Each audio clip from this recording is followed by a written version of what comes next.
Momento importante oggi, un evento culturale alla presenza di qualificati operatori del settore, tra cui l'onorevole Mannino e anche Pezzino e altri.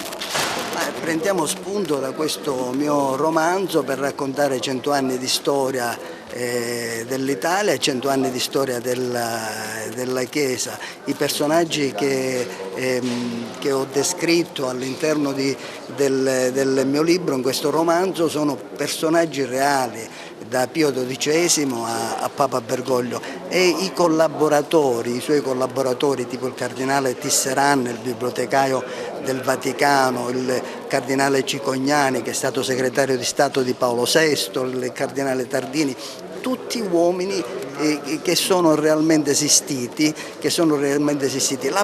quindi questa è la parte della storia del libro. La parte della fantasia invece ci sono, diciamo, i miei familiari che, da mio nipote Andrea, Giugiù, Flavio e Gaia, che mi hanno dato lo spunto per scrivere questo romanzo. Il protagonista è Andrea, un giovane che lascia la città di Agrigento per arrivare a Roma e a studiare in seminario, e da lì fare una brillante carriera fino quasi a sedersi sul soglio di Pietro. Noi racconto anche alcuni aneddoti del conclave di Giovanni XXIII, del Concilio Vaticano II, e discuteremo oggi anche dei protagonisti agrigentini che hanno fatto parte del Concilio Vaticano II, tipo il nostro vescovo Peruzzo e il vescovo Petralia. Ma una cosa importante, la soddisfazione nostra di oggi, è quella di avere un pubblico di giovani, di studenti, che cerchiamo di avvicinarli alla cultura. Tra l'altro ci troviamo al polo universitario, quindi dovrebbe essere il polo della cultura agrigentina. Salvatore Pezzino, presente a questo evento di oggi.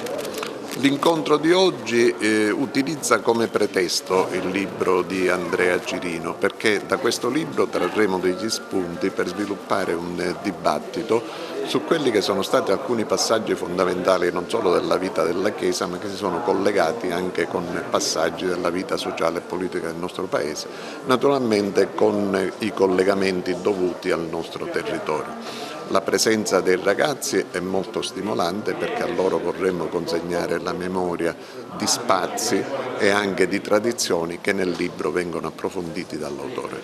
Presidente, oggi presente a questa iniziativa che vede anche la presenza del Ministro Mannino. Sì, è un piacere anche per la presenza autorevole e prestigiosa dell'onorevole Calogero Mannino, che oltre ad aver avuto un ruolo estremamente importante in politica, rappresenta ancora oggi un riferimento culturale di particolare rilevanza. Noi siamo lieti di mettere a disposizione la nostra struttura di queste iniziative, perché contribuiscono notevolmente a quella che è la nostra missione, cioè la terza missione: favorire non solo la crescita culturale ma anche la crescita sociale del nostro territorio.